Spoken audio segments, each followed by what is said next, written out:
جب گیان اور اگیان میں جنگ چھڑ گئی اور مدینہ گاؤں کو اگیانی لوگوں نے ہر طرف سے گھیر لیا، تو جو ایسے کچے گیانی تھے خود محمد پیغمبر اور ان کے ساتھیوں کے ساتھ، تو وہ لوگ ان کے تعلق سے قرآن کیا کہہ رہا ہے، قد یعلم اللہ المعوقین منکم، جو لوگ اس جنگ کے اندر گیانی لوگوں نے حصہ نہیں لیا، والقائلین لاخوانہم، اور اپنے بھائیوں سے آ کر کہنے لگے، ہلم الینا، تم بھی ہمارے ساتھ رک جاؤ، تم کیوں جاتے ہو اس جنگ میں اپنی بربادی کے لیے، ولا یأتون البأس الا قلیلا، اور اگر کبھی یہ کسی موقع پر شرما حضوری میں کسی کے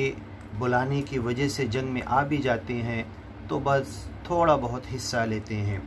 اشحۃ علیکم، اور ان کی نیت صرف مایہ اور مال غنیمت جمع کرنے کی طرف لگی رہتی ہے، فإذا جاء الخوف، پھر جب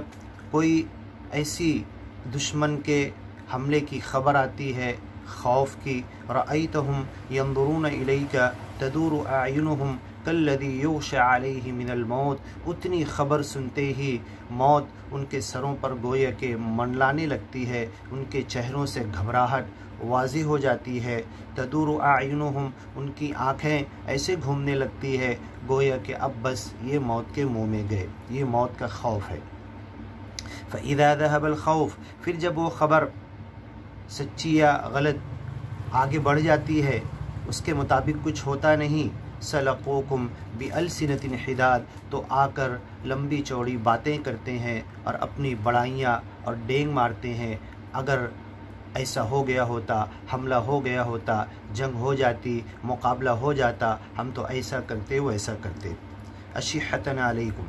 سلقوکم بألسنۃ حداد، اشحۃ علی الخیر، اور بہادری، شجاعت، بڑائی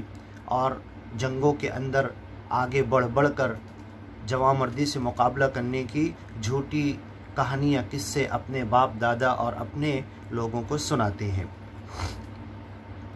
اولئک لم یؤمنوا، ایسے لوگ سچے گیانی نہیں ہیں، ان کا ایمان بھی اپنے رب پر نہیں ہے، رب بھی نہیں ہے، فأحبط اللہ اعمالہم، جو تھوڑے بہت انہوں نے عمل کیا سچے مالک نے وہ بھی ضائع کر دیا،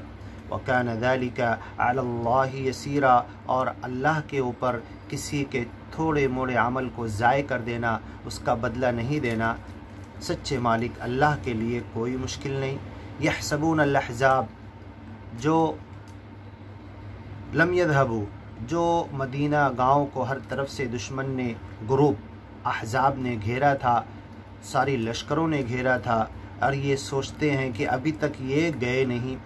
وَإِن يَأْتِ الْأَحْزَابُ، اور اگر یہ گروپ، یہ لشکر، یہ فوج اگر آ جاتی، یودوا لو انہم بادون فی الاعراب، تو یہ سوچتے ہیں کہ کاش کہ ہم آزو بازو کے چھوٹے دیہات اور شہروں میں بدو عرب کے ساتھ ہم چلے جاتے، ان کے ساتھ رہتے تو کتنا ہی اچھا ہوتا۔ یسألون عن انبائکم، اور وہاں رہ کے تمہاری حالت پوچھتے رہتے، کیسی جنگ ہے، کیا ہے، کچھ کم ہوا کیا، جیتنے کا مال غنیمت جمع کرنے کا موقع آیا کیا، تو اس وقت وہ آتے۔ وَلَوْ كَانُوا فِيكُمْ مَا قَاتَلُوا إِلَّا قَلِيلًا، اور اگر تمہارے ساتھ یہ آ جائیں تو تمہارے ساتھ جنگ میں کچھ زیادہ حصہ نہیں لیں گے۔